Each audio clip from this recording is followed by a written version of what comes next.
And we're live! And hi, and welcome to Botha Rants. My name is Sophia Botha. Welcome to the YouTube show where we go through all the latest LGBTQ and diversity news of interest, or at least interest to me. And today is Monday, so it is the Monday edition of Botha Rants. Say hello, Ozma. Hi. Right. Yeah. Yes. Now, as we found out a few weeks ago, Ozma knew nothing of Canadian geography, despite the fact It's not that I didn't know nothing. It's not that I knew nothing. I just knew abysmally little. Yeah, like she thought that Canada had 3 cities and that was about it.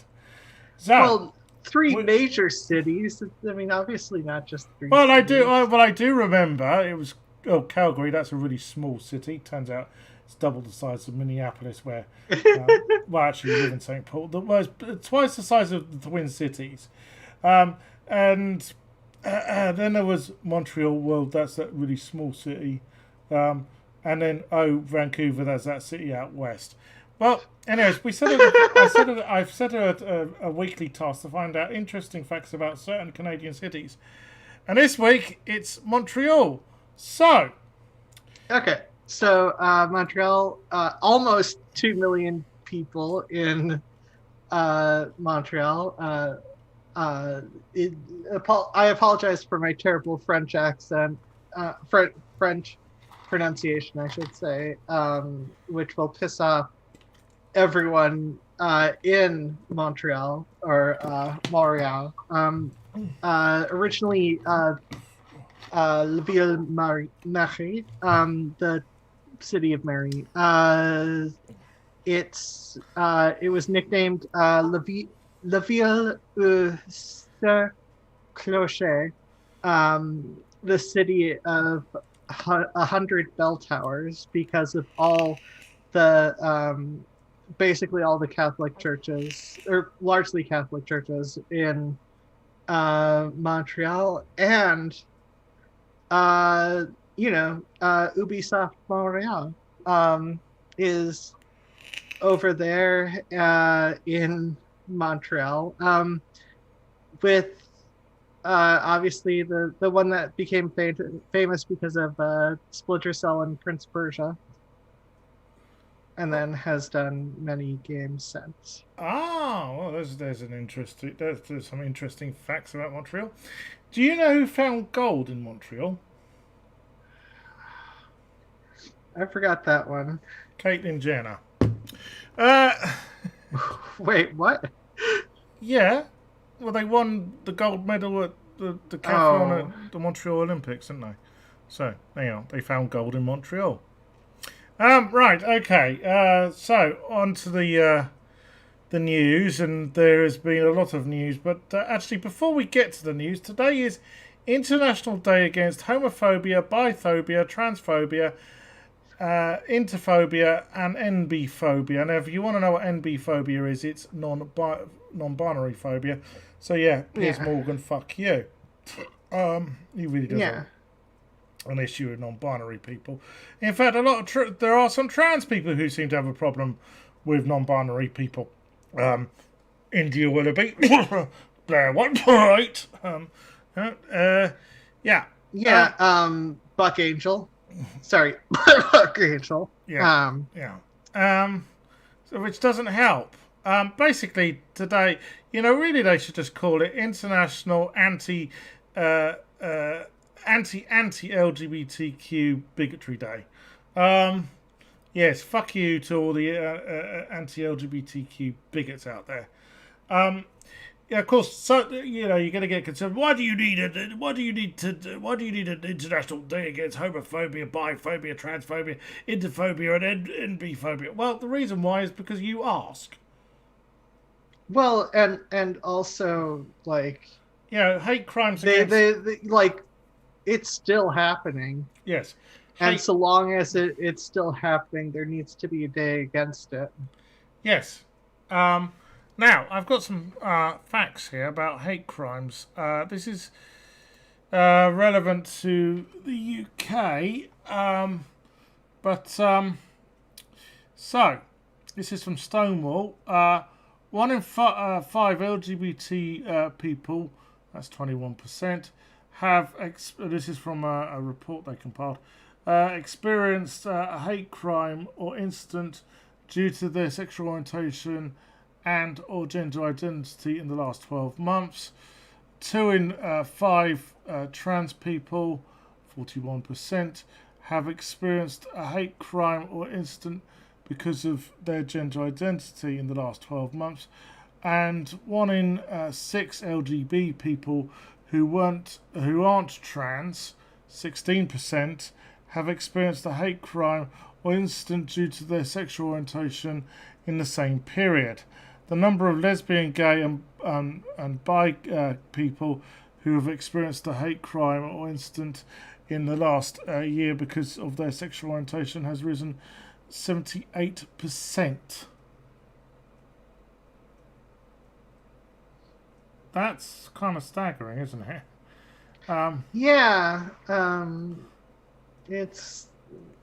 It's like people started to roll back towards the time period where they could be more hateful.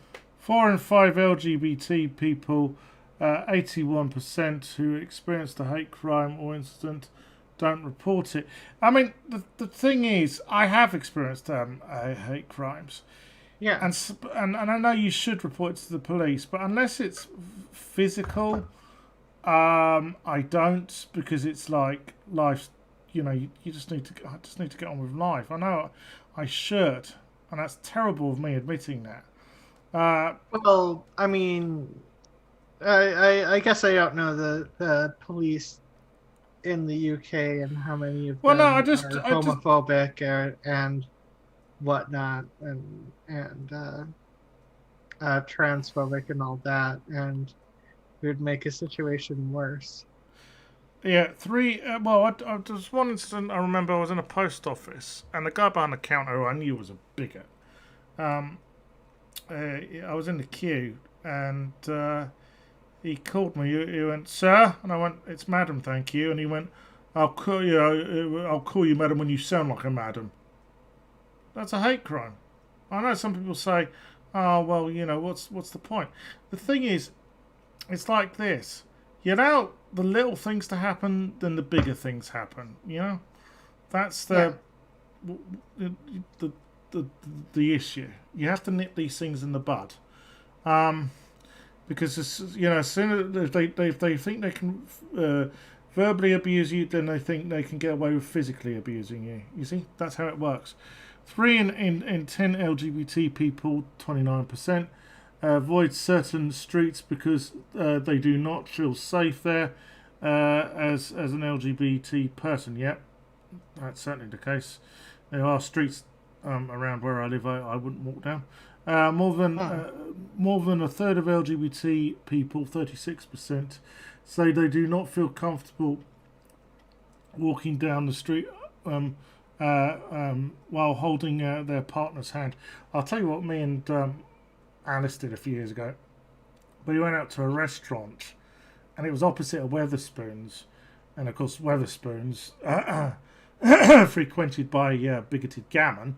And basically, while we were waiting for our table, we had a snog outside the restaurant, and we knew it was going to piss off the gammon clientele at the Wetherspoons opposite. This increase. Well, yeah. I know some people say, "Oh, you're provoking them." No, the point is we should be free to have if heterosexual couples should be free to kiss outside of Wetherspoons, then same-sex couples should be able to have a snog outside of Wetherspoons.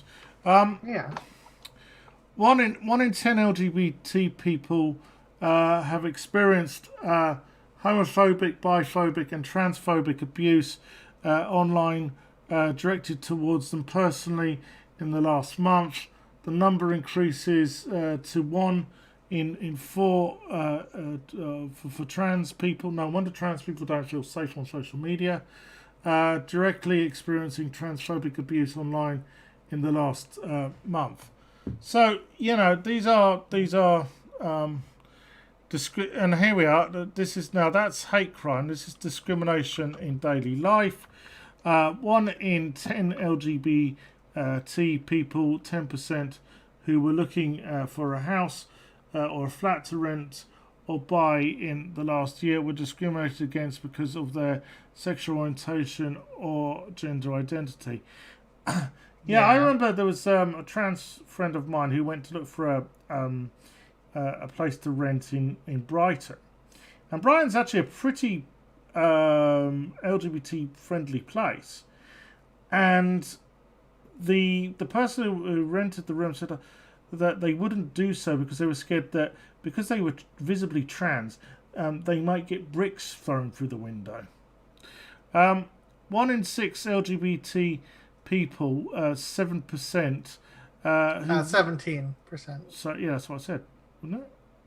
Oh, I just heard 7%. 17% who visited a cafe, restaurant, bar, or nightclub in the last 12 months have been discriminated against based on their sexual orientation or gender identity.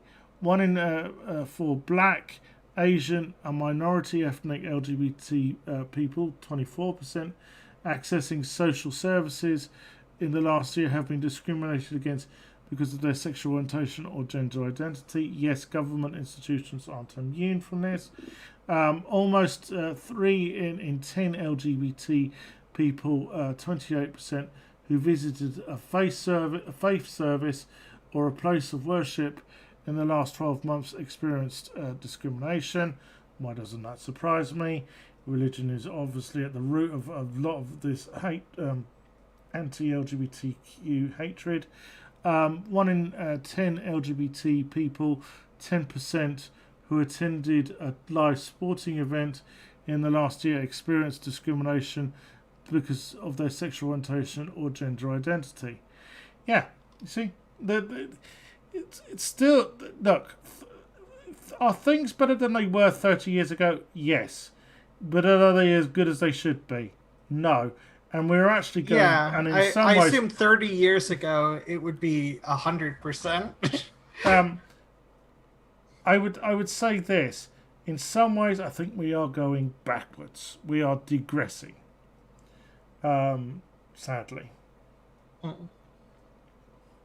Anyways, so it's obviously been in the news a great deal.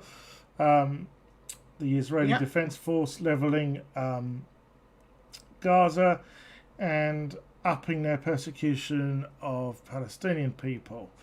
Now, over the weekend, there were various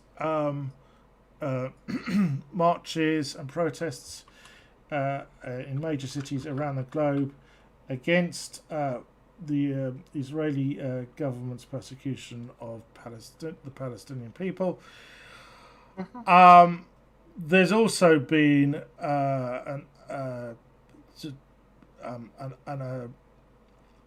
there's been an increase in anti-Semitic abuse on social media towards all Jews because of this.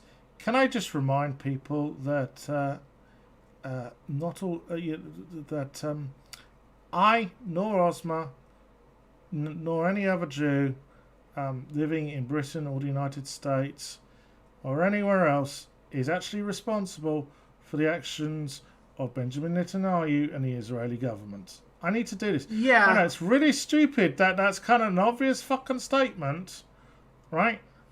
Well, But, I mean, it's one of those things where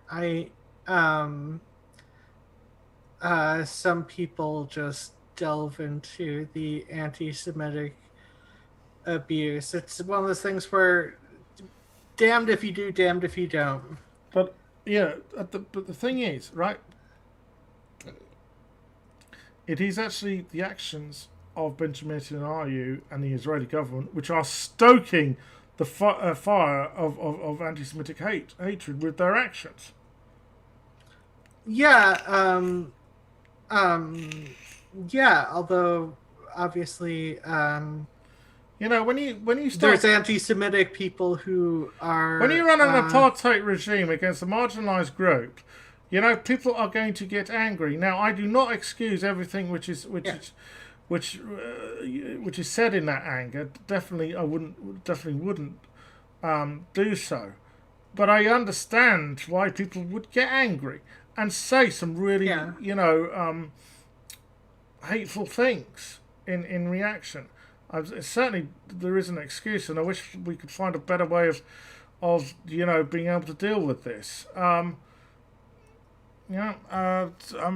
be able to bring Netanyahu and the Israeli government in to make them accountable for their actions. Now, so this was what happened in Chicago. The media tried to downplay it, but it was a larger protest than it was a larger protest than the media were saying it was.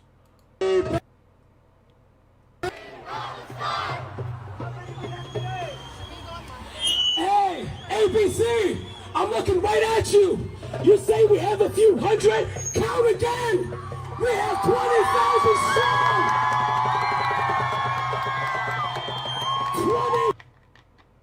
20,000 strong. Yeah. Everybody look at ABC. Look at ABC. Tell them to count it once again. Are we a few hundred? We are 20,000 what?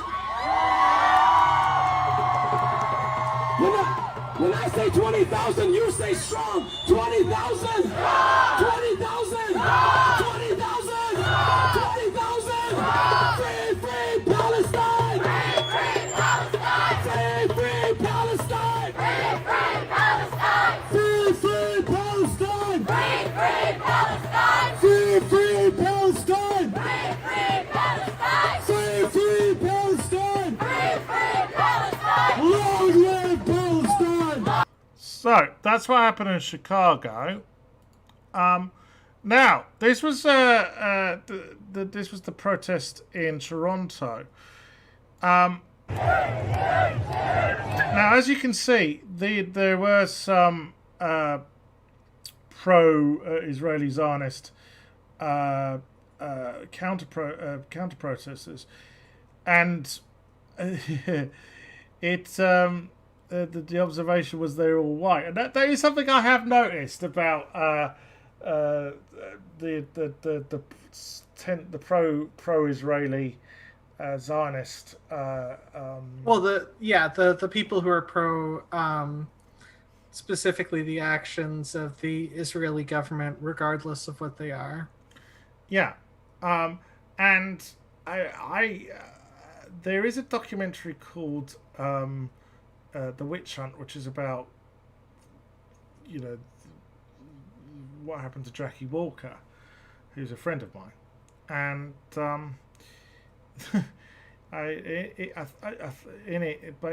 there was an observation that they spotted that one of the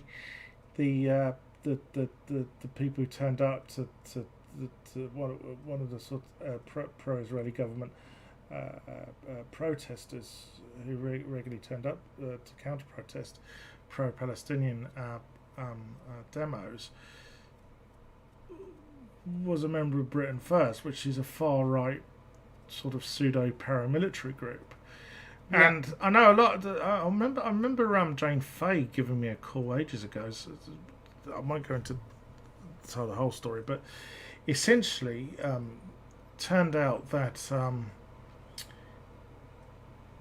she said that someone who on the far right was sticking up for the current Israeli government, and I said, "Oh, you don't know, do you?" And she went, "Why?" I said, "Oh, there's been a realignment with the far right that essentially they're all pro the Netanyahu government and pro his brand of Zionism, because that fits in with what the far right wants, which is they want everywhere to be ethno states." And that's exactly what militant Zionists want. For instance, I haven't visited Israel since I was a kid, yet I would get Israeli citizenship. Whereas, say, Jackie Walker, my friend Jackie Walker, who is Jewish, she wouldn't, even if she wanted Israeli citizenship, she wouldn't likely get it because she's black. Yeah, that's right. You heard. The Israeli government is not just a tad racist against Palestinians, but also a tad racist against Jews who happen not to be white. So, anyways, was there an Ethiopian, like an anti-Ethiopian Jewish people thing? Yeah, something. Israeli government. Also, it's worth noting that immigrants to Israel tend to get housed near the borders of the border with Gaza or the border with the West Bank. Yeah, because they want to increase their territory. Well, yeah, but it's also you know what else I'm trying to say here. They're going to be the people most vulnerable to rocket attacks from Gaza. Gotcha. So there was a few militant Zionists counter-protesting this demonstration in Toronto.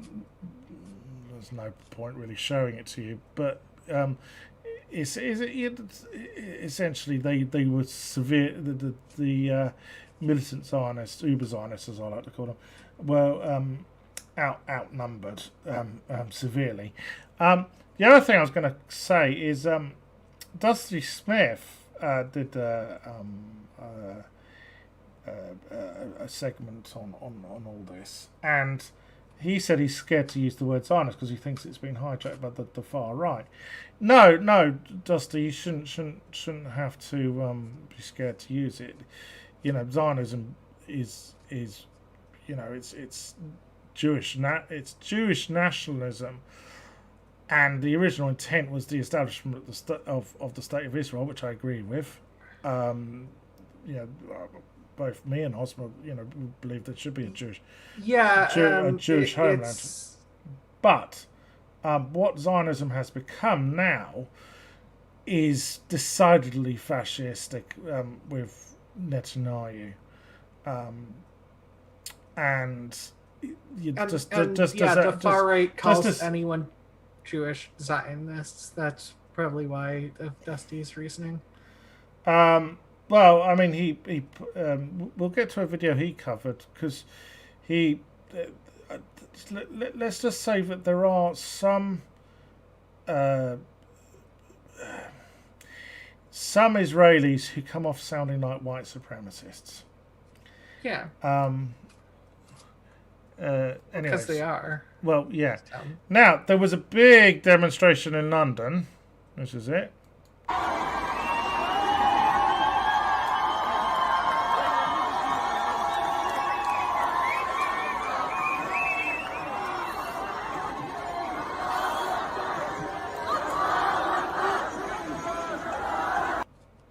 Now. So, like, tens of people.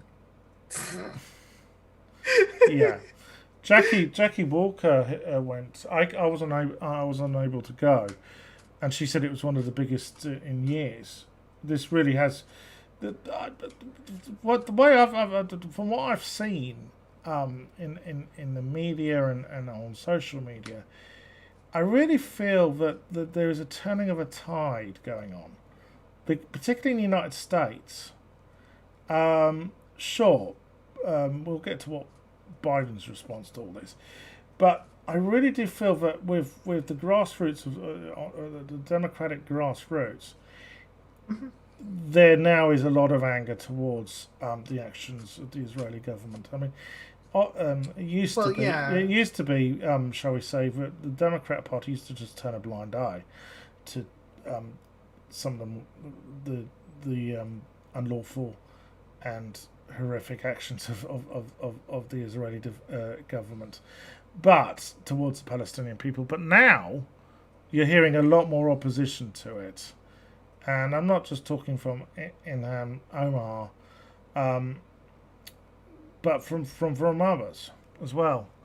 And you do feel that, shall we say, certain parts of the Israeli lobby are starting to panic about it. And rightfully that one surprised me. Now, if you just think it was a bunch of lefties and a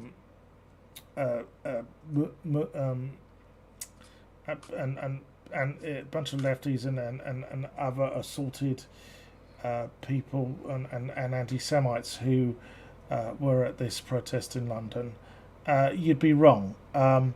There were some Orthodox Jews there. To support Palestinian rights. We as Jews are embarrassed what's happening there in the state of Israel, in the Jewish name. And what's your message to the people of Palestine? They shouldn't give up the struggle. They should continue to fight and not give up the struggle against the state of Israel, because by the end, Palestine will be free, because this is truth. And the truth, which are free Palestine, will succeed by the end.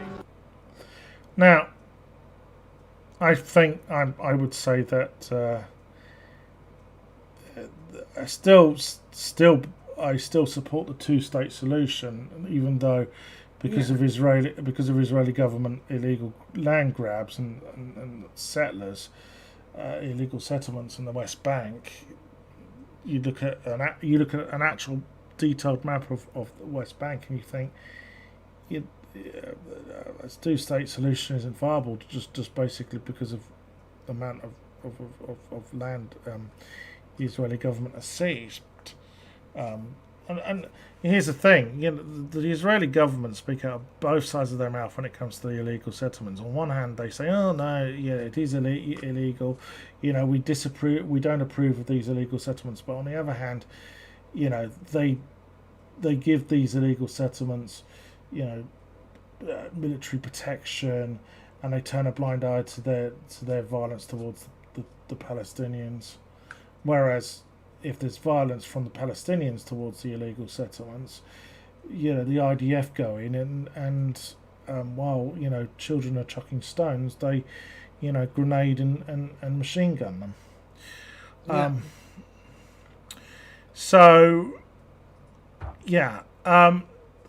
think it was the same group of Orthodox Jews. They got a whole load of abuse from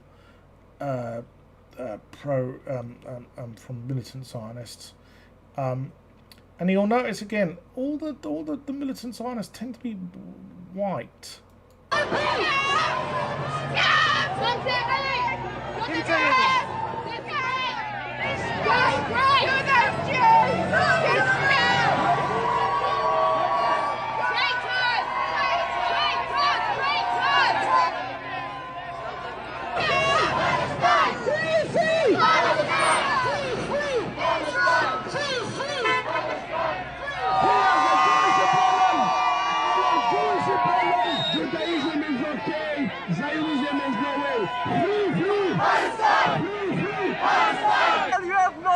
I like that. Judaism is okay. Zionism no way. No way. And I should point out that you don't have to be a Jew to be a Zionist. Tommy Robinson, far right football hooligan, identifies as a Zionist. Michael Gove, coked up member of the government cabinet. Born again Christian, identifies as a Zionist. So, now.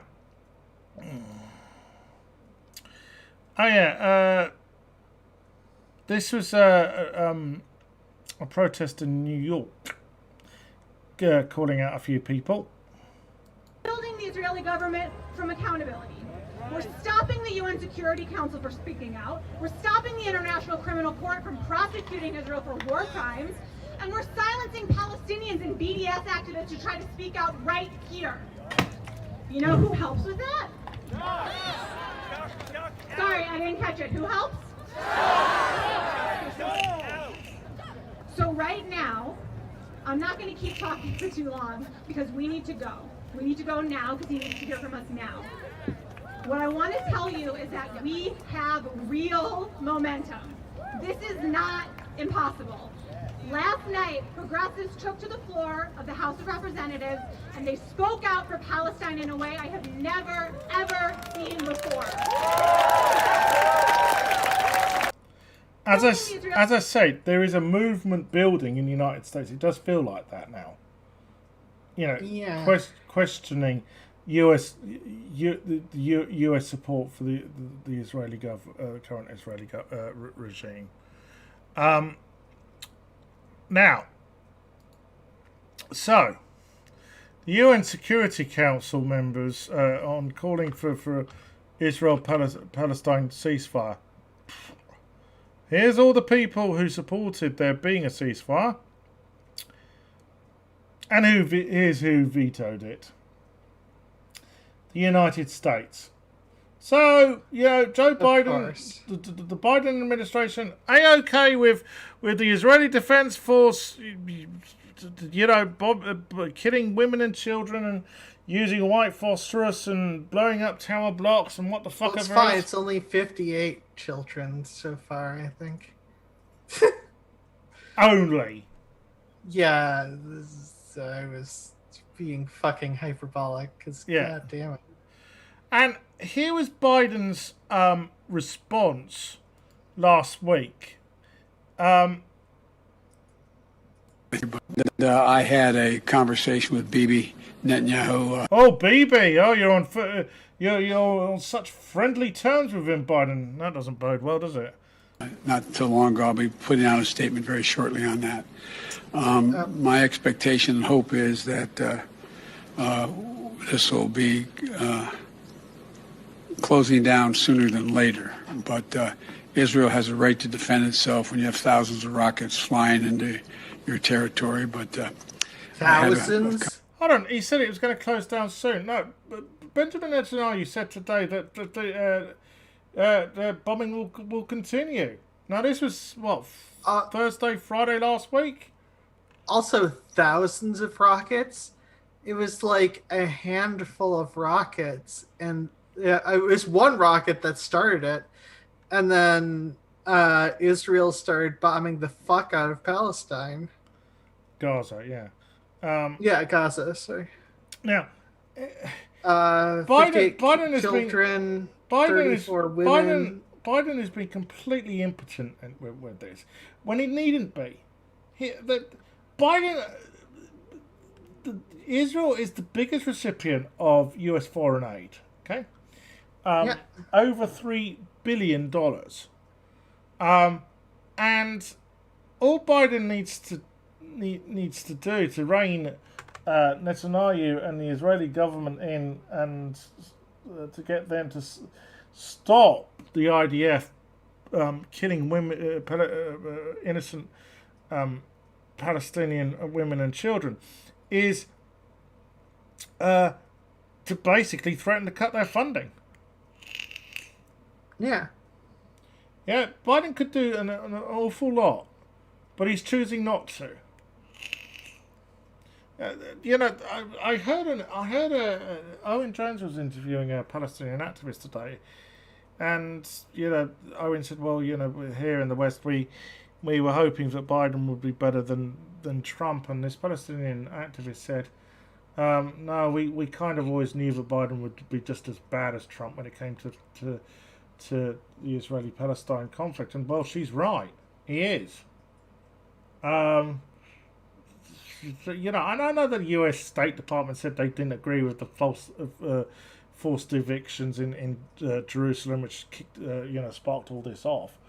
To remind people, various Palestinian families were an Israeli court ordered some Palestinian families who were in East Jerusalem, who live in East Jerusalem, which is not actually legally part of Israel, but has been annexed by Israel. A court ordered their eviction, despite the fact they'd lived there for decades. Always fun to be evicted from your own country. And of course, the State Department said this wasn't on. Well, if it's not on, then you need to start using the stick, not the carrot, with Netanyahu. And threaten to pull the funding, because I am sure that would stop Netanyahu committing war crimes, and that is exactly what he's doing. And from now on, I am just going to refer to Benjamin Netanyahu as war criminal Benjamin Netanyahu, because that's what he is. Yeah. Now, Lawrence Fox, yes. Failed mayoral candidate for London, of course, as well as being a shit politician, is also a shit singer and a shit actor. He now to explain this to you, so there was this thing called the FA Cup final at the weekend. It's a big football game here. Sorry, I meant soccer game here. Anyways, Leicester City won, and I guess somebody in the crowd, or maybe they planned, some of the players for Leicester planned to do this themselves, paraded the Palestinian flag. There was a tweet from the editor of the Jewish Chronicle saying that the FA needed to take action against this. And this is what Lawrence said. He said, hound these twats, out as well, or give the ball chasing woke babies an atlas and ask them to pinpoint Palestine on a map. In other words, what he's implying here is that essentially that this is all just it's just a fad for socially conscious people to support the Palestinian people. Hey, also, they care a lot more about fucking Palestinian innocent Palestinian people getting killed than you do, Lawrence. And because simply you just don't give a shit. Yes, and also I suspect I still am convinced that Lawrence Fox is projecting with the pinpoint Palestine on a map. I'm guessing that. Yeah, I don't think he's saying that because he can't. Yes, I would imagine you even know more about Canadian geography than he does. No comment. Oh yes, I forgot to set next week's city for you. Oh yeah. It's Vancouver, that city out west. Okay. Where I happened, which happened to give birth to one of the most annoying trans women I've ever fucking met. A trans woman called Tina, and Tina thinks her intellect's better than everyone else's. Sound familiar to you? Anyways, there's also this. So a player for Arsenal tweeted that solidarity with the Palestinian people. A guy called Mohamed El Nuri, and essentially one of the sponsors for Arsenal has got a real issue with this, and this is why I fucking hate capitalism. It's putting profits before people. Essentially, you can't speak up against the persecution of a marginalised group because somebody's fretting about their fucking bottom line. Yeah. Greed, greed, greed, greed. Well, fuck women and children being killed. Oh, you know, it's much more important that you know their wallets are fattened. Well, yeah. I mean, how else are the wallets going to survive? You need to keep feeding the wallets money. And they keep wanting more money, like, every time you feed them. So, you know. I kind of think that public opinion is on the side of Mohamed here. Yeah. Now, this has gone viral. This is a Palestinian activist. This is what he had to say. You've written very powerfully about being 11. And oh, sorry, I should say he appeared on CNN and was asked about what's going on. remembering this incident that I spoke about these settlers coming to your home and taking half of it. How does it feel to have grown up with what you've called the anxiety of dispossession? It feels familiar because this is what every Palestinian feels like under the crushing fangs of Israeli colonialism in Palestine. My grandmother was thrown out of her home in 1948 in Haifa, and she was thrown out again in 1967, and again in 2009 when Israeli settler organizations colluding with the Israeli state took over half of our home. And this is my second time being dispossessed from my family. Should they go ahead? And guess what happened?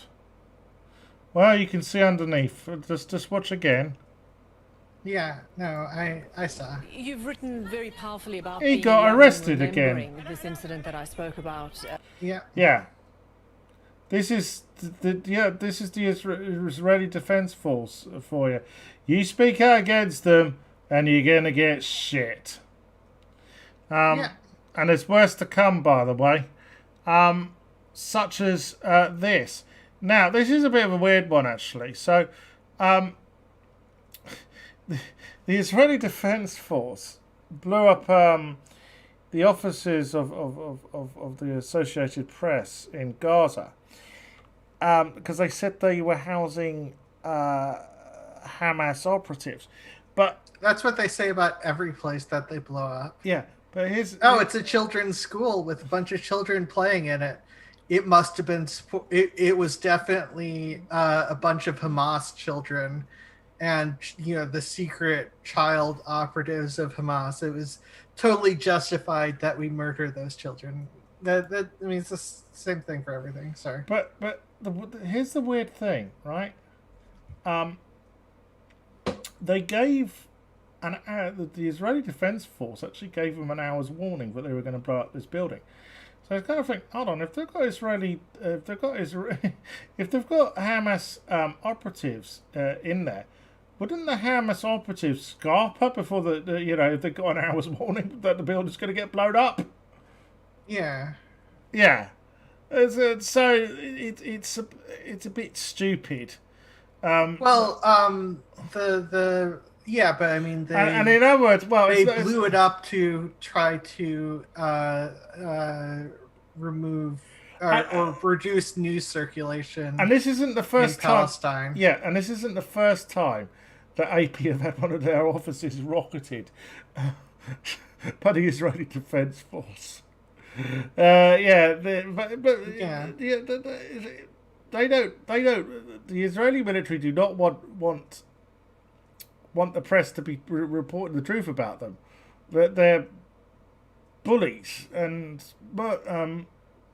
murderers. We all know that, which means Captain America would be against the Israeli government as it currently is. Yeah. Right. Okay. I can't show you this video, unfortunately. It would be against TOS. But if you want to go and see it yourself, well, I can show you the beginning. Well, I mean, you see it right in the title there. Essentially, now this happened before the current hostilities. However, I have seen so many clips of this sort of bullshit, and it's still, if this is happening when there isn't hostilities, there's always some level of hostility. It's just that at the moment it is sort of boiled over to almost full-scale fucking war. Yeah, well, I mean, if you fuck people over long enough, that shit happens. But essentially, this is a bunch of Israeli soldiers shooting Palestinian kids and joyfully doing so. All right? So if you want to go and watch this, do. I can't show it. I don't, because I don't want to see that, honestly. Right now. Here's another one. I can't show you the full, but I can show you part of it. Hold on. So basically, this is a Palestinian kid who's told by the Israeli soldiers to go away, and then they shoot him.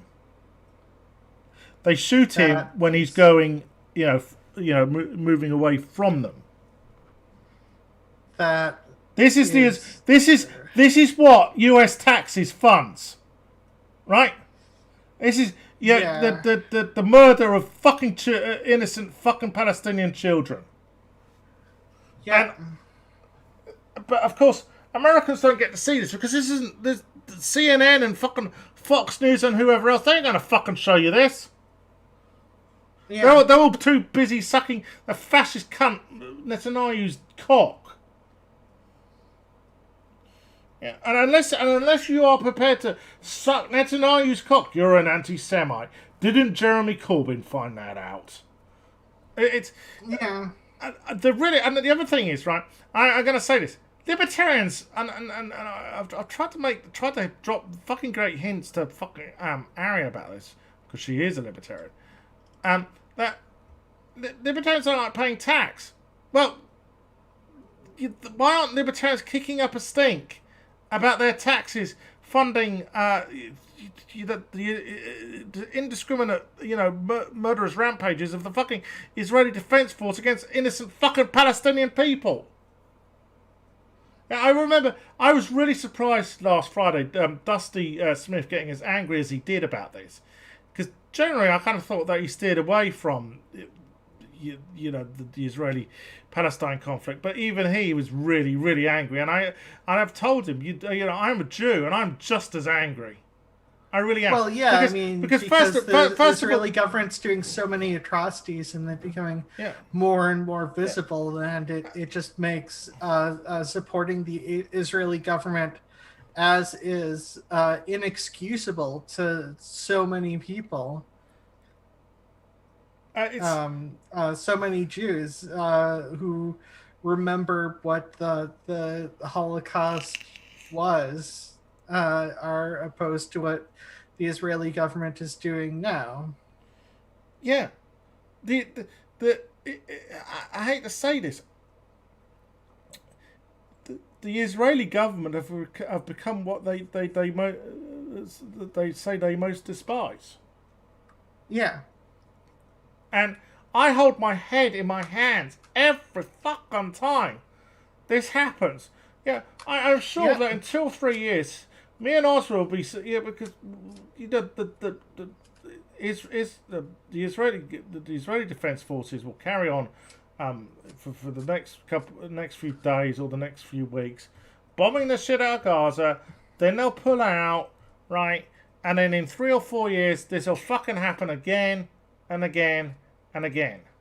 all the while, Palestinian people will be persecuted on a daily basis because the amount of persecution which goes on doesn't get fucking reported. You know, if you're a Palestinian, right, you really are treated as a second-class citizen because the Israeli government are operating a fucking apartheid regime. And believe me, I know about apartheid regimes. I lived under one. Yeah. In fact, we've actually got a clip about that coming up. I am sick and fucking tired of this. People really do need to start. I mean, they are. We saw it, the protests, around the globe, and as I said, it does seem like there is a movement. But really, I'll say it again. If libertarians, say they do not like funding war, their taxes funding war, then why they are the people that they should be kicking up a fuss. Oh, I forgot to mention a hot tip in chat by one of the viewers. If you want to run a news agency in Gaza, rent, don't buy your building. Yeah, the landlord, in this country, if there's any damage to it, if you rent, then it's the landlord's responsibility. Anyways, the Israeli Defense Force made a bit of a Freudian slip. Here we are. To citizens of Gaza, the IDF is striking Hamas weapons stores hidden inside civilian buildings in Gaza.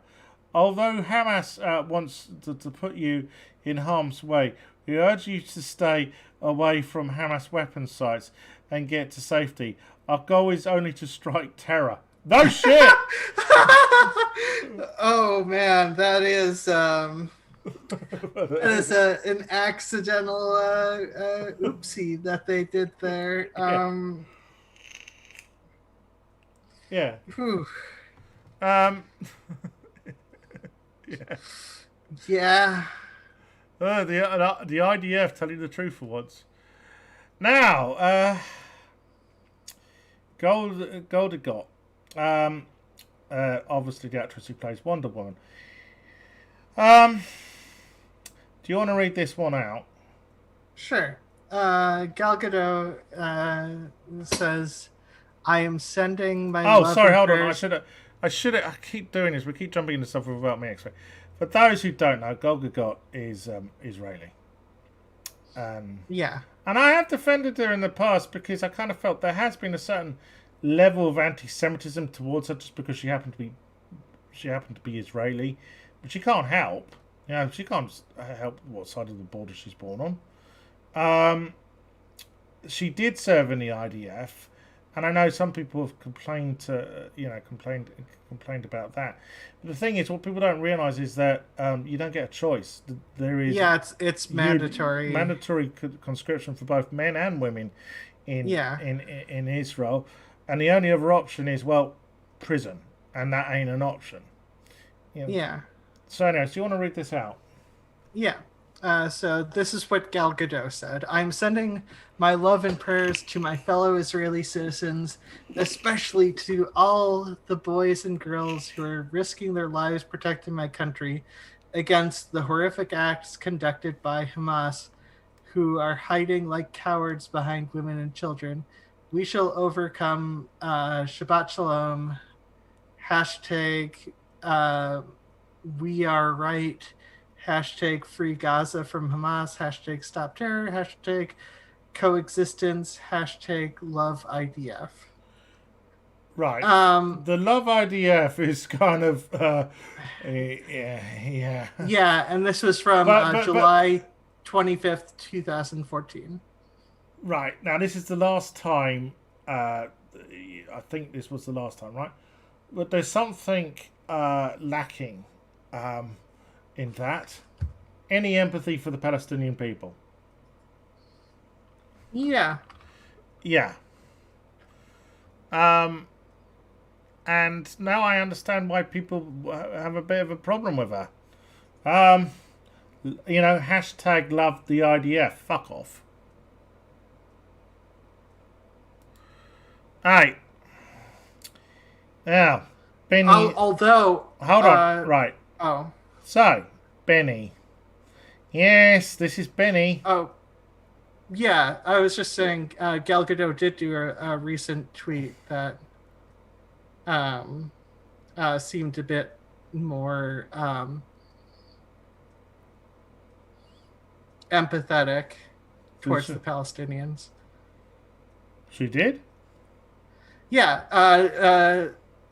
This is the tweet. It's got a little heartbroken. This is a vicious cycle that has been going on for far too long. Israel deserves to live as a free and safe nation. Our neighbors deserve the same. I pray for the victims and their families. I pray for this unimaginable hostility to end. I pray for our leaders to find the solution so we can live side by side in peace. All right, well, that's an improvement, but yeah, it is. Still, hashtag love IDF, you know. Well, that wasn't on that one, but yeah. Yeah, sorry, that kind of sticks in my throat.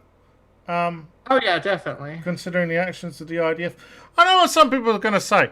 Oh, well, there's a few bad apples. I'm sure there's a few bad soldiers in the British Armed Services. Yes, and generally when they do wrong, they get punished. But when it's the soldiers in the IDF, they don't. There are cases where they have committed some pretty repugnant shit, and the most they get is community service. Right, now, do you want to read this out? This is Ben Bebo Shapiro. Okay.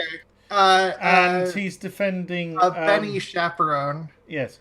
He's defending ethnic cleansing. Of course. That's pretty common for Benjamin Shapiro. Sorry, the part of my brain wants to try to do a Benjamin Shapiro accent. Wow, my brain. The Arab enmity for Jews and the state of Israel allows for no peace process.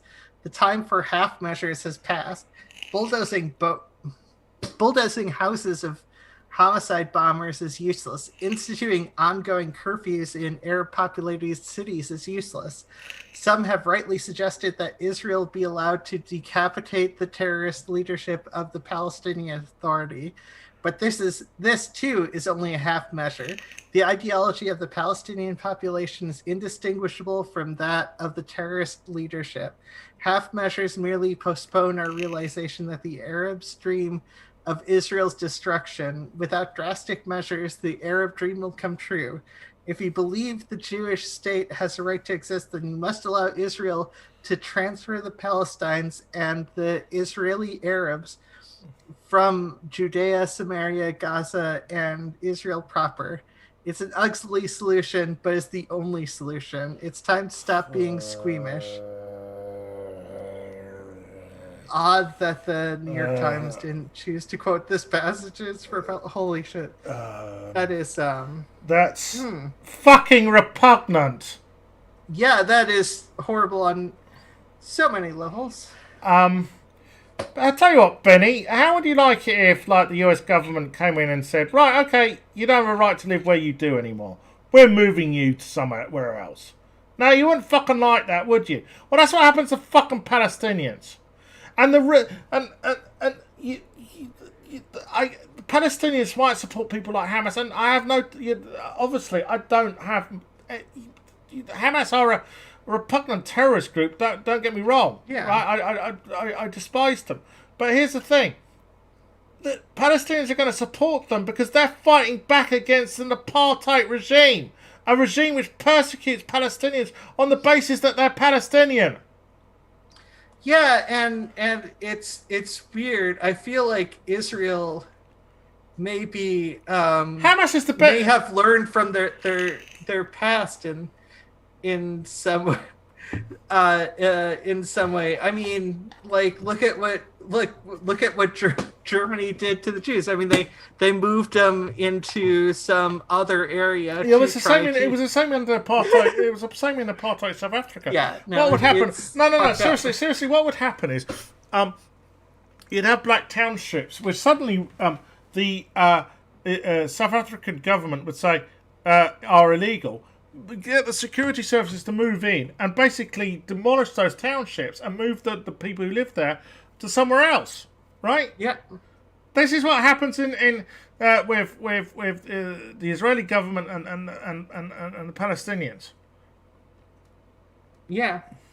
Whereas they turn a blind eye to the illegal Israeli settlements, give them all the fucking protection that they want. Yeah, years ago they tried to build a wall around illegal Israeli settlements. They don't have a... They have built that bloody... Oh, okay. Fucking... Well, actually, you know why they call it a security barrier? You know they can't actually call it a border. Do you know why? Because it's in Palestinian territory. Yeah, it would be illegal for them to call it a border, which is a border. It fucking is a border fence, right? Yeah. That's what it fucking well is. It's torn up fucking Palestinian communities. You know, fucked on the property rights of any Palestinian who owned land which crossed that fucking security border, security barrier. Sure, it has. You know, I mean, Simon Sharma, obviously British historian who's Jewish, sort of said that, you know, you can't argue with the fact that when that security barrier was built, suicide bombings dramatically tailed off. Well, yeah, okay. But, like, what about, you know, the quality of life of fucking Palestinians? You know, maybe we should look at why there was, you know, suicide bombings. Yeah, but you see... I don't deny that there isn't an element. I do not deny that, you know, with the likes of Hamas, I mean, it's part of Hamas's charter to chase all Jews into the Mediterranean. I know that, right? And, you know, but Fatah aren't, obviously the people who are the Palestinian Authority, they're not perfect, right? But at least, you know, there was some effort when Arafat was in charge. After, you know, a couple of decades of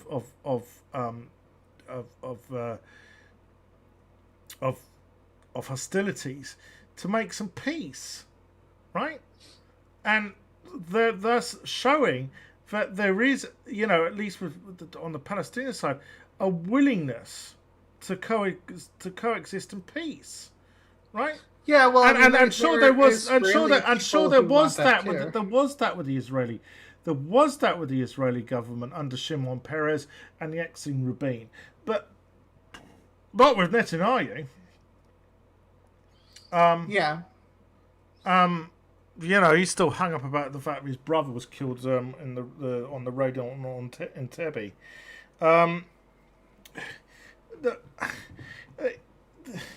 Ben Shapiro, look, the guy, we know he's a horrible individual. Yes, and considers Palestinians subhuman. Yeah, we know that. He said they weren't real people, didn't he? Yeah. Yeah, I had to withdraw that tweet, didn't you, Ben? But we still remember it. Yeah. Now, this is an interesting video. Exposing racism in Israel. Let's have a watch. I'm in Hebron and I've just been told about a wall. So this gate locks about 40 Palestinian families in, and it actually locks at certain times where they can't come out. And this actual side of the road that I'm walking on, Palestinians can't come. There's actually a bus stop. Right, can I just point out that if you have certain roads Palestinians can't walk on, that is called an apartheid. Okay? Yeah. That's how apartheid states, you know, operate. You can't walk down that road because of your ethnic background. Yeah. Behind me, and the Palestinians aren't allowed to take it. I can take it. The Palestinians can't take it. It's complete racism at the heart. And if I walk over here at the bus stop, you'll see. How you doing? You can see the heavily guarded stuff for the Palestinians. So I wonder who's protecting who. They all seem so worried about the Palestinians. There's nothing to worry about. It's terrible. Do you like the racism? I like racism. Yeah. What do you think about the Palestinians not being able to walk along here? Huh? I don't really think much about it. It's because you don't think about other people, or? Of course I do. And then how can you not think when they can't walk here and they can't get the bus? Huh? They can't get the bus, they can't do anything. What do you think? Okay. You don't have to read out that. You don't have to read up. You're living here, man. I don't They're not allowed over here I live here on the bus. I live in America. I come here a few times. American dollars paying, huh? Fantastic. Hey, can I ask you what you think of the racism here? What do you think? What do you think about the Palestinians not being able to walk here? I have to admit, this guy's quite brave to go up to they're armed. Well, they're police, aren't they? They're not. I think they're police, not IDF, but still, you know, they're armed. Yeah. Don't care? What? You don't care? So I see don't the arrogance. understand See English. you see the arrogance about it. It's very arrogant that they're racist right to the heart. It's disgusting. You should be really ashamed of yourself. Say hi, huh? You're looking for peace? Just want to steal all of Palestine? You should be ashamed of yourselves. I just wondered if I could ask you a couple of questions. You want to tell me about the... You want to talk to me? About why the Palestinians can't walk down here? You don't care? I don't know. I know as much as you know. No, you don't, because you live here. I don't live here. So that you just use, you know, ignorance with a big smile. You should all be ashamed of yourselves. You can laugh. You don't know what's going on over here. You don't care. Hi guys. Because you're all protected by this. Yeah, I'm recording. Are you? Because you're racist. It's disgusting. You're all protected by all the armed services. You don't care because you think it's God's will. God should give you good life. Yeah, why don't you tell everyone why you're living here? And what you're doing, occupying someone else's land. It's our land. Okay, you tell us. I want to know. Yes, it's our land. It's yours? It's written in the Bible and is... Oh, God, this fucking argument. Ugh, fucking hell. It was promised to us in the Torah. Hey, the Torah is some crusty old book like the Bible. Funny enough, he referred to the Bible, isn't it? Not the Torah. Do you notice that? Yeah. Just because something's written some old crusty book does not make it true. Yeah, and I just remind people that in 1948 there were twice as many Arabs than Jews who were living in what was then, you know, British mandated Palestine. Yeah, but also, like, if you read the Torah, we've been kicked out of, like, a ton of places, and it's... Well, the best comparison I can make with, because the settler colonial state, which is now what, you know, Israel is, the Israeli, which is what a lot of people accuse Israel of being, is with the treatment of European settlers towards the Native Americans. Yeah, there is there is a lot of comparisons there. Yeah, and also the fact that they are committing acts that are against the teachings of the Torah for the purposes of gaining land that was arguably promised to the Jewish. If you're going to make the argument it's promised to the Jewish people, you make the argument that's promised them when they deserve it. And these are the sort of acts that are, I mean, they're not, well, these are the people who would kick Elijah to the curb and watch him die. Yeah. Instead of welcoming into their home. Written in the Bible in very many places. So he says that it's racist and Palestinians shouldn't be able to walk here? They live here best in the whole Middle East. Then why can't In they the walk whole Middle across? East. Tell me why they can't walk across. Tell Because everybody. they shot Jews on every place here. Who shot 28 Palestinians here? Because Tell me. because they killed Jews here. Who? Who killed the 28? Huh? Defending yourselves. Just say, fuck the Palestinians. Oh, excuse me. Please talk nicely. Oh, right, okay, so, saying fuck isn't being nice, but killing 28 Palestinians, oh, that's okay. Yeah, And it's fucking. By the way, I know people like this, right? They're all, they're all, the kind of people who supported the Iraq War, right? But when you say fuck Tony Blair, oh well, how offensive you are, yeah. Oh, so it's not offensive to kill near on 1 million fucking people in Iraq, but hey, saying fuck Tony Blair, that's offensive. Fuck off. Yeah. I won't talk nicely because you're a bunch of animals. No cursing. No cursing. No cursing. I didn't curse This is what the anyone. world should do. Oh, no courtesy. Oh yeah, because it's courteous. Yeah, but murdering innocent Palestinians, isn't it? Yeah. Wake up, world. Speak now. Yeah. So you get, yeah. I think that kind of says it all. But there's worse. Oh yes. Now, Abby Martin, who I've got time for, she might work for RT, and RT are dubious, but I do think she is a principal journalist. And well, she asked some Israelis their opinions on the Israeli-Palestine conflict, and some of these responses are kind of shocking.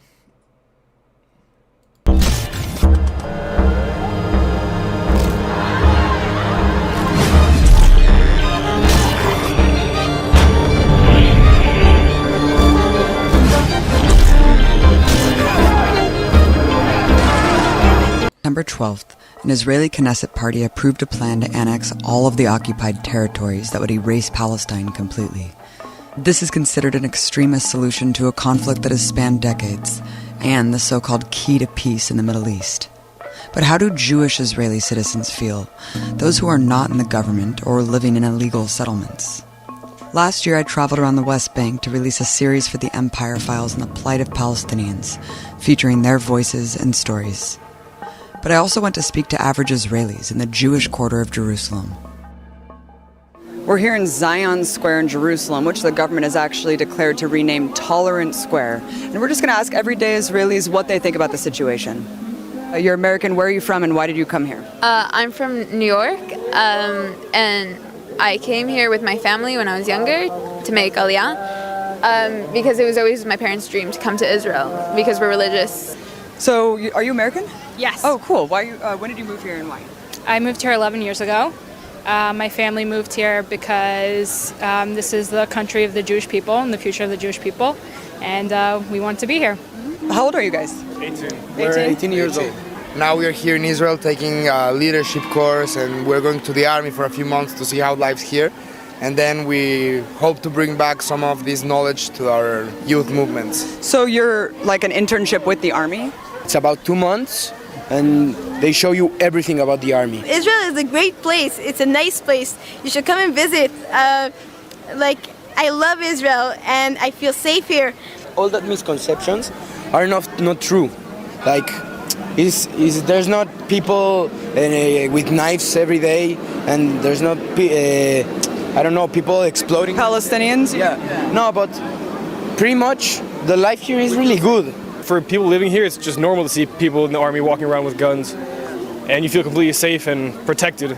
I feel like we know who the threat is, and it's not coming from anyone random, as opposed to in the rest of the world that could be anyone.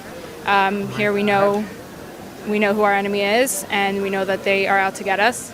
Who is the enemy? Who's the enemy? That's a very good question. I don't think it's specifically any nation. I think it's the people that are so interested in being politically correct that they won't actually go after the people that are trying to. Oh, the politically correct mob. Yeah. All those woke people are. How dare we voice opposition to innocent people being bombed to shit. Yeah, I mean that makes us the enemy. Yeah. Cover things up. I think that the Islam is it's a very bad disease. I have so many problems with that statement. Yeah, there was a guy with a funny moustache from a few decades ago who said that about Judaism. Yeah. Yeah. Yeah. You have become what yeah. This is what I've said. Many Israelis are becoming what they say they most despise. Yeah. Not just for Israel, for all around the world. Hold on. Right. So, when the likes of Alex Jones go on about there being a giant Jewish conspiracy trying to control the world, that's anti-Semitism. So basically trying to say that Islam is trying to take over the world. I think that's a bit Islamophobic, wouldn't you? Well, yes, but I mean also that wasn't his argument is that Islam is a disease that must be eradicated throughout the world. So yeah, that's kind of disturbing to say the least. That's that sort of genocidal mentality is problematic. Yeah, to say the least. We can see it. They think they all have to be Islam. If you're not Islam, they will kill you. A lot of Americans don't really understand what Israel's like. We hear a lot of things in the news. A lot of people are sympathizing with the Palestinian plight. Can you talk about what it's like to kind of live in this situation? First of all, it's very hard. I'm in an organization. It's called Lahava. It's against the Jews shouldn't marry Arabs. Did you say the organization? Wait. Because that sounded like that person was fighting against the laws that prevent. He belongs to an organisation, and I've heard about this organisation before, which opposes Jews marrying Arabs.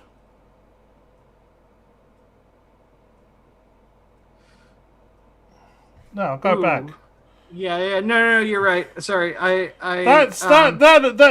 He phrased it poorly, and she's probably about to ask that question. Fucking and hell. Then he's going to correct her. Well, that is base fucking rampant racism. Yeah. Did what again? The organization is the thing of it is that Jews shouldn't marry Arabs. Shouldn't marry Arabs. Yeah. Why do you feel? Yeah, and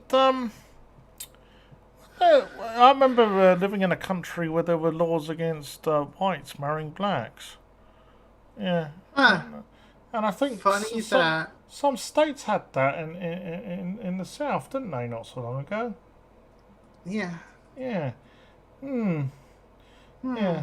That's kind of a racist, apartheid, seeming to think that, Jews are superior to Arabs. Strongly about that. Because Jews is a special nation that God gave. There you are, I told you.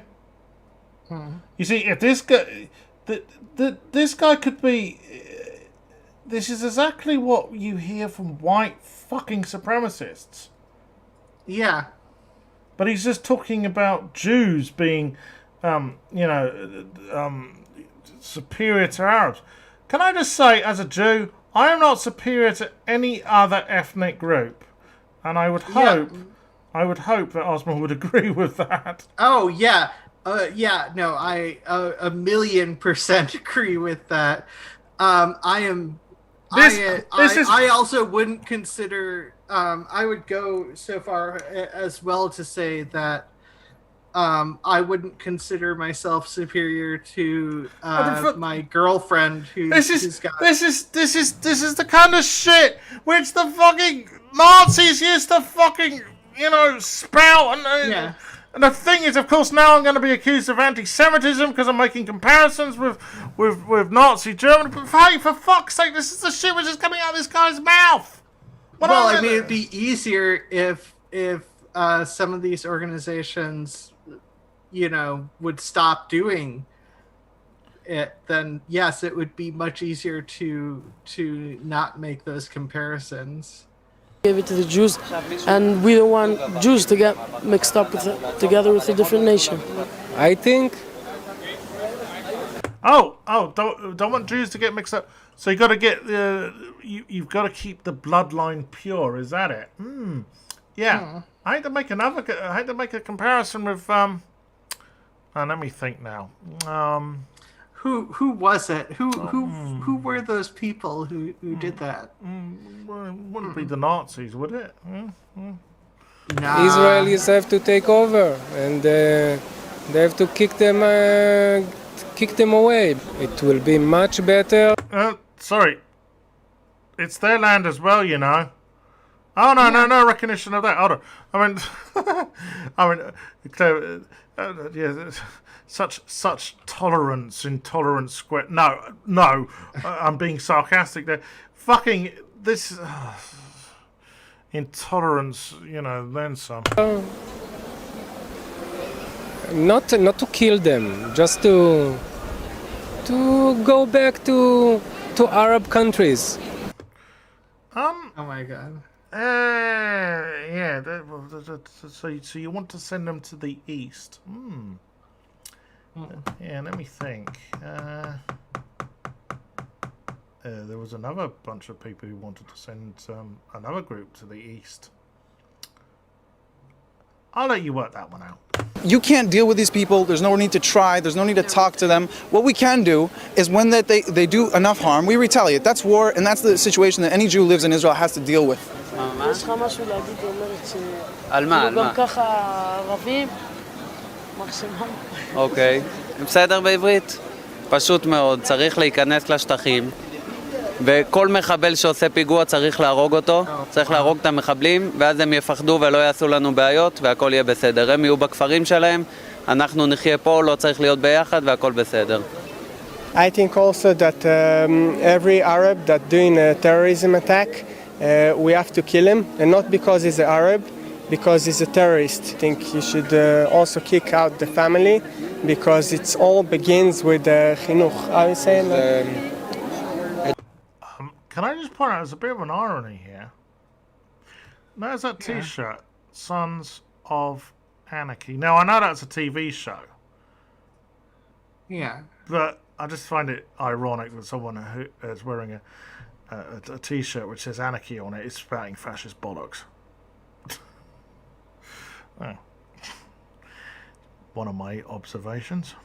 Education. Whatever they teach the kids. And by the way, so, tell me, mate, if your brother committed a murder, right, do you think you should be punished for that? Because that's what you're basically saying about Palestinian families. Yeah. It does, it's families. I think that we need to... איך אומרים להעיף את הערבים? כן, תגידי לי את המילה הזאת. נו, תגידי לי מילים, אני לא... אני לא יודעת לתרגם. I don't know how to translate. really well. I think we should give them a country. If you're doing any problem, you just go in there to give them a country and then... Well, yeah, it's called the two-state solution, mate. Yeah. And it's going to be a war between countries, you know? If they're going to throw rockets, we're going to throw one big one and done. I don't think there's any... One big one. Yeah, just to remind people, Israel has nukes. Yeah. any answer to it. Really? There's only one way, like, I would carpet bomb them. You would carpet bomb them? It's the only way you could do. Yeah, I think that's what the Israeli Defense Force is currently doing in Gaza. Whatever happened to love thy neighbor as yourself? Yeah. Type stuff. What is this like? Why would people in Israel want to follow the commandments of the Torah? Deal with it, like, or try to stop them a different way. It never worked. You mean all Arabs or Gaza or? I believe that they, like, I hope to believe they're not, but I do think they are, because I don't trust them. You can't trust them, and that's the only way. There have been many anti-Semites who have said you can't trust any Jew, that we're all shifty. And now he's saying that about Arabs and Palestinians. Sorry, roommates. I can't believe what's coming out of these people's mouths. Yeah, no, it's fucked up. I believe that the only way is just to stop it completely. I think that we're miserable. The Arabs make a piguim and we need to kill Arabs. Oh, it's funny, is it? Oh, are you one of those people who decided to go up on that hillside and watch Gaza get rocketed? Yeah. And you know, cheer on, you know, women and children and babies being you know, murdered. Remember that story from the New York Times? We covered the other day. Yeah, so you know, that's how you know, right wing Israelis love to kick back, isn't it? You know, few beers, few burgers on the barbie, and, well, you know, watch Arabs being Palestinians being massacred. It's I just can't believe the mentality. No. Okay. We'll talk about this later. All right, cool. Well, there is also Jewish civilians that hate Arabs. Yeah, I'm not saying, but we have all. Yeah, you're one of them. So people that like the Arabs and everything, like Smolanim. I think another thing that the Jews should have rights to hate them. I think we have the right to hate them. I mean, right. I mean, yeah, but I mean that's like classic. That's cringy needing to excuse everything you do with that hatred. You have the right to hate anyone and everyone, but you don't have the right to you shouldn't have the right to commit heinous hate crimes, and you should be spoken against if you promote active support of those hate crimes. I don't see a reason why not. I wouldn't trust any of them. To better understand this mentality, I also talked to Ronnie Barkin. I think that's enough of that. Yeah. It upsets me because, you know, as I say, I want there to be a Jewish homeland, but a Jewish homeland which is tolerant of all. Yeah, which just a place where which loves their neighbors like themselves, who would let Elijah into their home. Yeah. Instead of casting, casting that person out just because they look too different. So, what does chat think about all this? They haven't spoken much about the Israeli conflict outside of the Ben Shapiro, like after the Ben Shapiro stuff, because that Ben Shapiro stuff was awful. Well, yeah. Well, Ben Shapiro's an awful person. So. Yeah. As I say, I'm just heartbroken. I really am. Yeah. Anyways, talking about bigots, what, Nigel Farage, a bigot? Nigel Farage. Anyways, he's grifting. You can win. So basically, if you're gammon, if you're a racist, you can win a pint. With me. Well, this is what Nigel says. You can win a pint with me, followed by a 5-star overnight stay in London for you and a friend. This competition, well, who gives a shit? I'm not going to. I can't think of a fate worse than death than having to have a pint with Nigel Farage. But yeah. Anyways, the other thing is he's announced he's doing a comeback tour. I never thought he went away. It's just basically a speaking tour of the United States, and it's like 3 dates. One of them I think is in Texas, so I would imagine he'll have Alex Jones in tow. Oh, but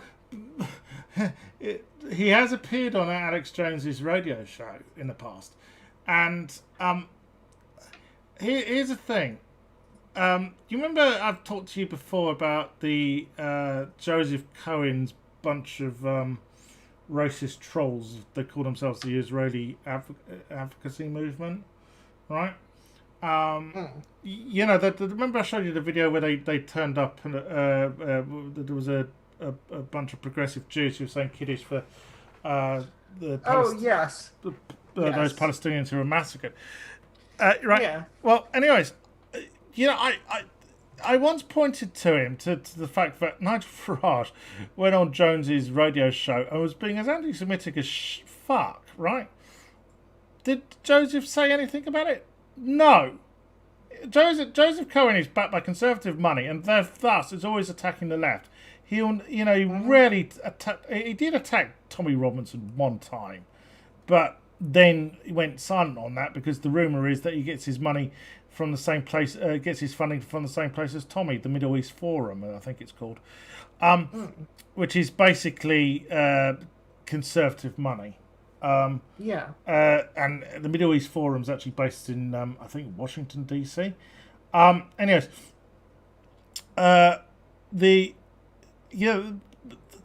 Farage, if you want, everyone's, you never hear out of the the British media will say that sometimes that some of the shit he says is a tad racist. Actually, it's hideously racist, some of the shit he said. Yeah. And some of the shit he said is hideously homophobic. I remember his whole shock and awe thing during the 2015 general election where he was having a go about immigrants with HIV. Well, that's both, xenophobic and homophobic in some respects. Because let's remember, the likes of Nigel Farage, when they say someone's got HIV, what they really mean is that they think they've got the gay cancer. That's the kind of backwards fucking attitudes they fucking have. Don't get me started on the FDA rules still in America. He's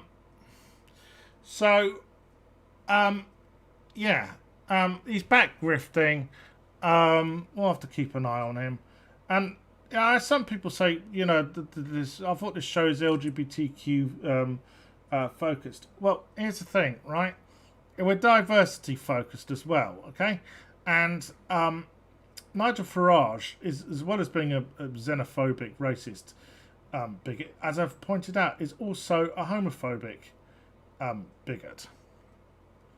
Okay? Yeah. Now, and also we are LGBTQ and Jewish. Yes. And so there are things that affect us, and because it affects us, it is technically something that affects some LGBTQ people. This page is taking a bit of a while to load.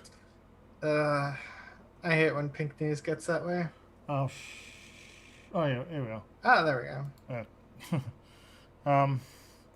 So, the Eileen Foster, of course, Eileen Foster of the Ulster Bigoted Party stepped down as leader, and they have elected a new leader who's even more of a homophobic bigot than Eileen Foster. Notorious homophobes.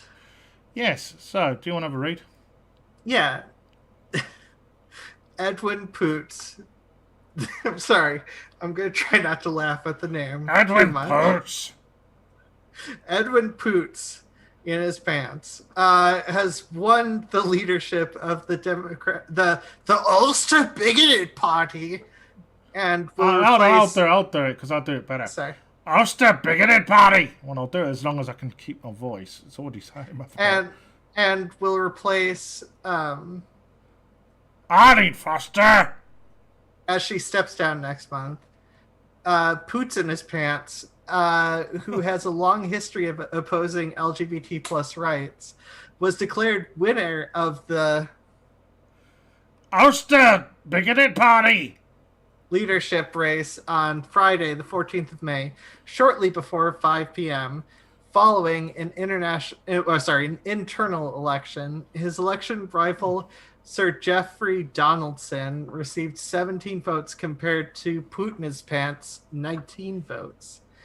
Elsewhere, Paula Bradley was declared deputy leader of the Ulster Bigoted Party, winning 18 votes compared to Gregory Campbell's 16 votes.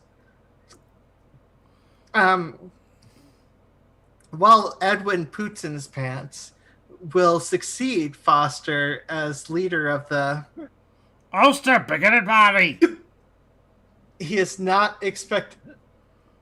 Oh wow, I've got really bad hiccups now. Wait. Do you want to take a drink? I'm low on water. Anyways, he is now expected to take over as Northern Ireland's first minister. He has previously signaled that he will nominate another member of the party to take the position when Foster steps down at the end of June. Speaking directly after the leadership result was announced, Poots in his pants thanked Almighty God and said it is an immense honor and privilege to have received the backing of his party.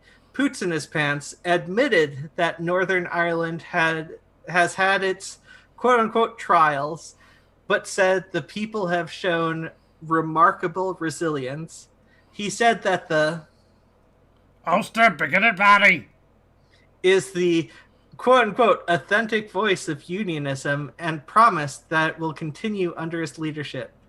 Edwin Poots in his pants is a young Earth creationist who opposes LGBT plus rights. Poots in his pants is the youngest creationist who believes that the world is only between 6,000 and 10,000 years old. He is widely expected to bring the Ulster Bigoted Party further to the right after the traditionally hardline party took a somewhat more moderate approach to some issues under Foster's leadership. Yeah, they managed to get up to about the 1980s with their bigotry. So they're going to revert back to the 1950s with their bigotry? Early 1900s, because the young Earth creationism. What I would say to Edwin Perch is, you think that the world's what, 6,000 to 10,000 years old? Drum roll, dinosaur fossils, dude. You know. Nah, they were put in there by the devil. Well, there's a Bill Hicks sketch about this. You know, that he met some fundamentalist Christian who reckoned that the world was, 6,000 years old, and so Bill Hicks says, "Oh, well, I've got one thing to say to you." And the creationist said, "What's that?" And he said, "Dinosaur fossils." And he said, "Oh, God put those on the earth to test us." And he went, "I think God's put you on the earth to test me." Yeah. But yeah, Poots in his Pants has pushed back against advancements in LGBT plus rights throughout his political career. In 2005, he told the BBC's Nolan show that civil partnerships were, quote unquote, unnatural and abominable. Well, he later. Well, can I just point out that marriage as an institution is actually a man-made thing, right? Well, it was originally a legal thing, and yes, but it's man-made. The point is that he says civil partnerships are unnatural. Well, yeah, all these legal things are technically unnatural because they're all developed by man.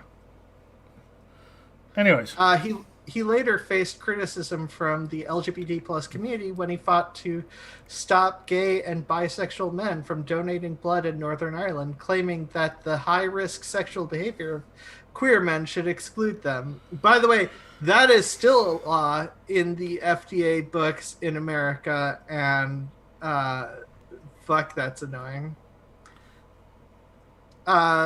Poots in his Pants also appealed a 2012 High Court ruling which found same-sex couples in civil partnerships were being discriminated against because they weren't allowed to adopt children.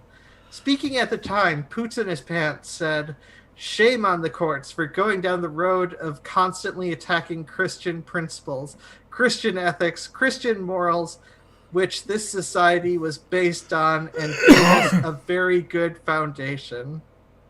No, by the way, this society is largely, I would say it's more based around Roman principles, if anything. But anyways, LGBT plus rights campaigner Peter Tatchell said Poots in his Pants election as leader of the Ulster Bigoted Party is bad news for queer people. No shit. He's a notorious homophobe. He makes Arlene Foster look liberal. Yeah. As health minister, he refused to lift the lifetime ban on gay blood donors. Poots in his Pants also opposed same-sex marriage and parenting. He would like to drag the Ulster Bigoted Party backwards towards the dark days of his mentor, Reverend Ian Paisley, when the party was the most homophobic and intolerant political party in the UK. He was also criticized for his past comments about LGBT plus people by Green Party councillor Anthony Flynn. Sharing a video of his comments about civil partnerships, Flynn tweeted, "Will the new party of the Ulster Bigoted Party now apologize for these comments and work to build trust and cooperation with the LGBTQ community in Northern Ireland?" Poots in his Pants was elected the leader of the Ulster Bigoted Party after Arlene Foster announced that she was stepping down in April following reports that there was an internal heave against her because she wasn't bigoted enough. Yeah, she didn't vote. She didn't vote against the banning of conversion therapy. She only abstained. That was too fucking much for Edwin Poots. Yeah. Unionists in Northern Ireland were reportedly dissatisfied with her handling of Northern Ireland protocol, which was implemented to prevent a hard border from being introduced on the island of Ireland. However, her decision to abstain on a conversion therapy vote was apparently the final straw, with MLAs and MPs signing a letter of no confidence in the days afterwards. Edwin Poots in his pants was contacted for comment. Yeah. The Ulster bigoted party have swapped one bigot for an even worse bigot. Great. Yeah, I feel sorry for you if you're LGBTQ in Northern Ireland.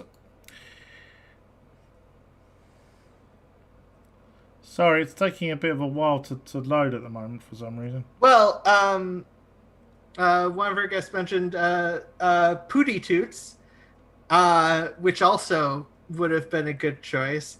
And also quotes Bill Hicks with, "I believe God created me in one day. Yeah, it looks like he rushed it." I remember that one. Yeah. and I remember the joke, one of my favourite Bill Hicks jokes is he says, "Have you ever noticed how creationists look really unevolved?" Yeah. Right. So it begins. This is obvious a consequence of the Tories having, the TERFs having the, basically TERFs whispering in the ears of Tories. So, do you want to have a read? Sure. Public buildings in Britain will soon be forced to have separated single-sex toilets for men and women amid a government crackdown on gender-neutral facilities. As part of a bizarre review into gender-neutral facilities that trans activists have dubbed excluding and alienating, alleged plans... But hold on. Why was there a need for a review into gender-neutral facilities in the first place? That's what I'm scratching my head about. It's not exactly a major issue, is it? Alleged plans to force architects and contractors to construct partitions in unisex toilets. Sources told The Telegraph that Community Secretary Robert Jenrick will shake up toilets in workplace offices, shops, entertainment venues, and hospitals. Refurbished buildings will also be impacted by the changes, which will rejig building regulations and planning guidance, sources said. Now, if you're wondering if this will affect anyone, I'll tell you one place that I know where this will affect. There's a very famous LGBTQ pub in Brighton called the Marlborough, and the Marlborough only have gender-neutral toilets. Yeah, well, I've been there. Also something I'm curious about, and I don't know if this article says it. I'm curious about how this will, or if this will affect toilets for disabled people. Yeah, go on. Because of the rejig of building regulations and planning guidance. I don't know what they plan. It is understood that the changes will involve it being mandatory that companies and local authorities have separate men and women's stalls. Women's toilets will have cubicles and be entirely self-contained with basins and hand dryers. Insiders touted the changes as a way to safeguard women, and while separate sex toilets are being removed by stealth, causing great distress, a source close to the minister told told the newspaper. A review was quietly issued by the Ministry of Housing, Communities, and Local Government in October to, quote-unquote, address misconceptions that removing sex-specific toilets is a requirement of equality legislation. Gender-neutral lavatories, it claimed, place women at a significant disadvantage. It's bollocks. Basically, this is... TERFs have no facts to back up their bullshit. That allowing trans women to use the facilities that cisgendered women use puts cisgendered women at risk. Right? This... You know, I actually... were you co-hosting when I went through? There was a TERF who was giving evidence to a select committee at Parliament, and she was asked about, do you have any evidence about cis women being at risk from trans women using the same facilities? And this TERF just went, no, basically. This is just. I was not there, by the way, but thank you. Or at least I don't recall being co-hosting that episode. Considering it was at a time when Britain reached 2 grim milestones in the coronavirus pandemic, 1 million cases and a second national lockdown, the response from LGBT plus rights groups was one of the confusion and frustration. Yeah, exactly. We never mind about the government's incompetent handling of the COVID pandemic. No, what they need to be concentrating is a review into gender-neutral facilities. Indeed, activists were quick to stress the lack of evidence around so-called issue of gender-neutral restrooms and the struggle women allegedly face about them. The review, they said, appeared nothing more than a culture war. Yeah, exactly. The latest frustration of the lives of trans folks being reduced to a battleground. Yeah.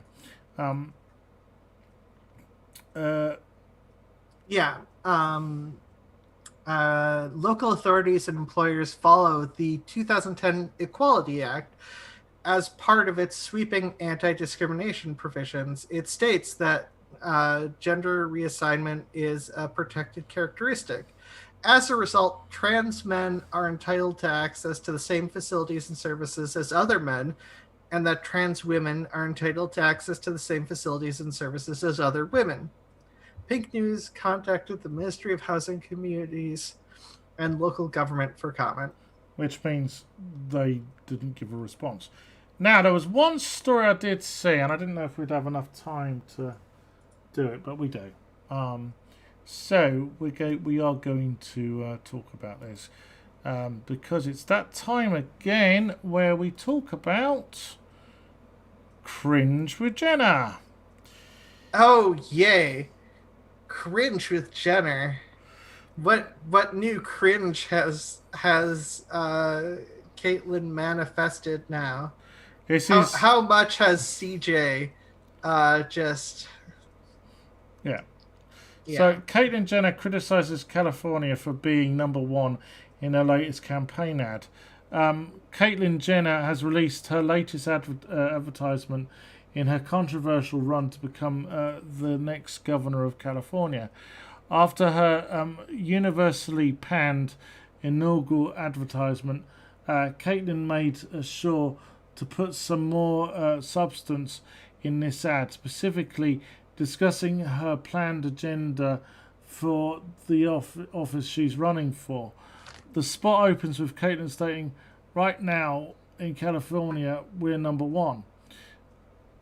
We're #1 in regulations," she claimed.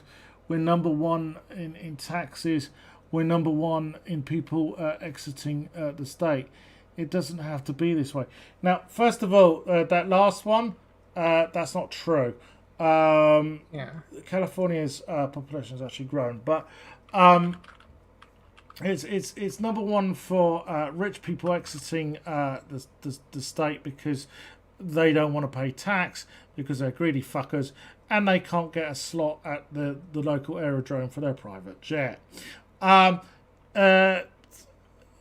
Basically, what she is doing is parroting the shit fed to GOP politicians in the United States. Deregulation, low taxes, small government. Deregulation, low taxes, small government, which has been proven not to fucking work. Jenna believes people are leaving for the same reason and one reason only, and that is overbearing government, overreaching. You see, exactly.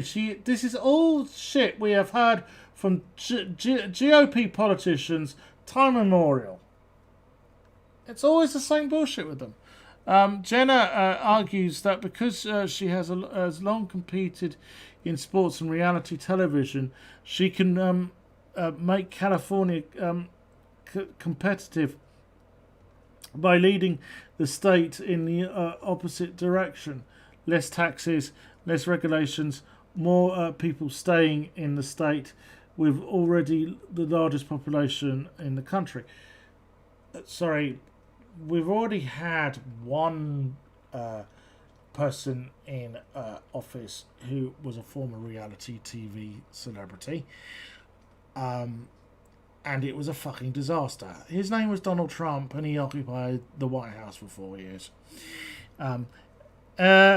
She repeatedly claims that not all states she can make California compete with Texas and Florida. She repeatedly claims that out of all the states... Oh, yeah. Okay, she basically says that she can make California compete with Florida and Texas.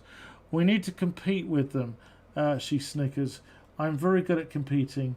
I guarantee you that.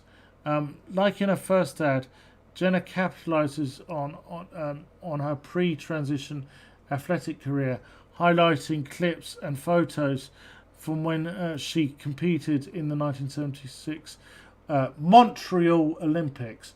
In this ad, she even flashes her gold medal, which she infamously searched for in the opening of her first ad. By the way, New York has the highest percentage of outbound moves. California is 1, 2, 3, 4, 5, 6, 7, 8, 9th. Yeah. Well, as I said, she's full of shit. Like winning, but we need. Well, the other two things are actually true. I like winning, but we need to compete with these states, she claims. We need to change what's happening here.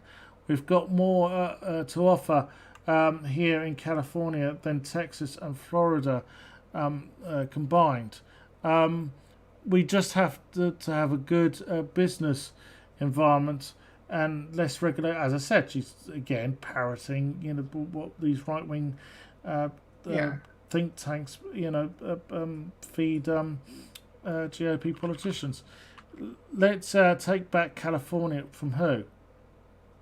Who are you taking it back from?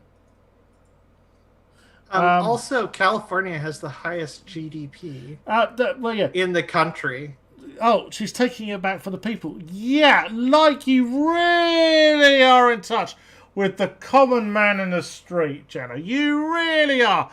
I mean, you breathe fucking rarefied air. You're insulated by all those wads of fucking cash you fucking have. You don't know how the fucking other half live. Fuck off. Don't worry, I will play the ad in a minute. There are some just in case you feared I wouldn't, and you wouldn't get your fix of Caitlin cringe. There are some issues with gender's narrative, however. For example, California's overall population actually grew an approximate 6% in the last decade, and more non-Californian natives left the state and Californian natives. While the population growth is lower than previous recorded changes, it is still a growth. One that is believed to be more than half of other states.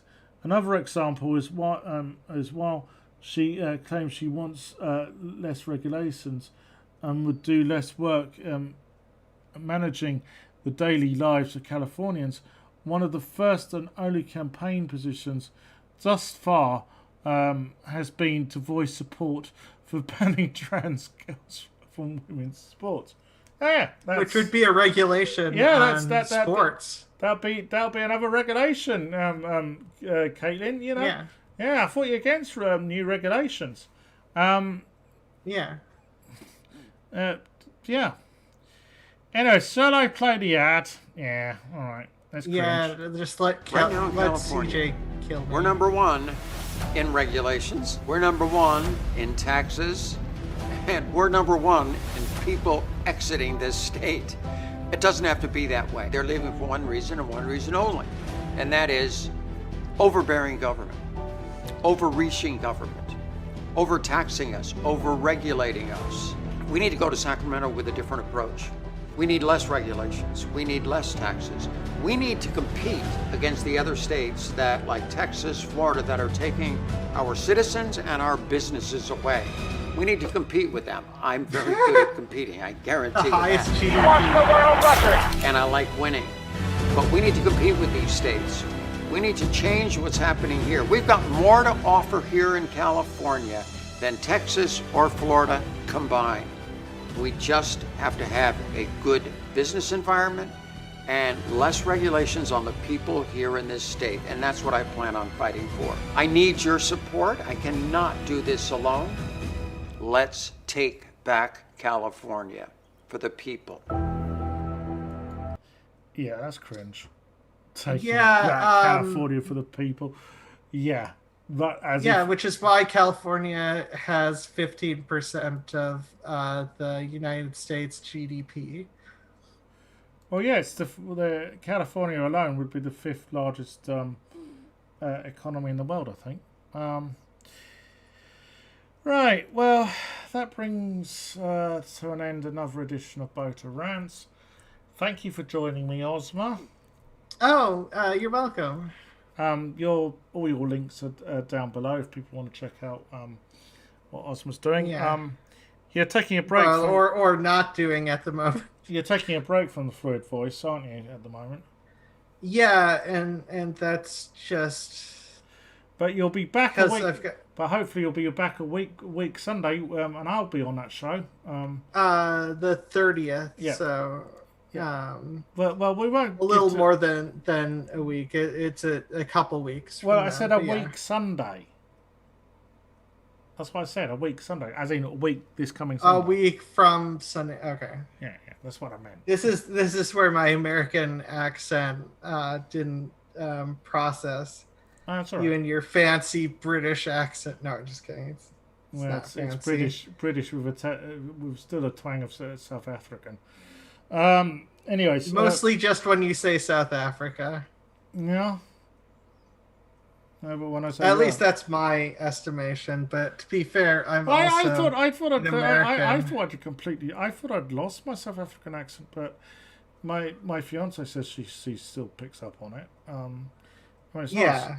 And friends who knew me when I was a lot younger said, "Oh, Christ!" I said he used to be a lot stronger. Yeah. Anyways, well, anyways, so all OZMA'S social media links are down below, so go and check those out and support her. Yeah. Please. Anyways, if you like this video, give it a like. If you've got any feedback, then please drop a comment down below. If you like what we do, then please share this on your social media feeds.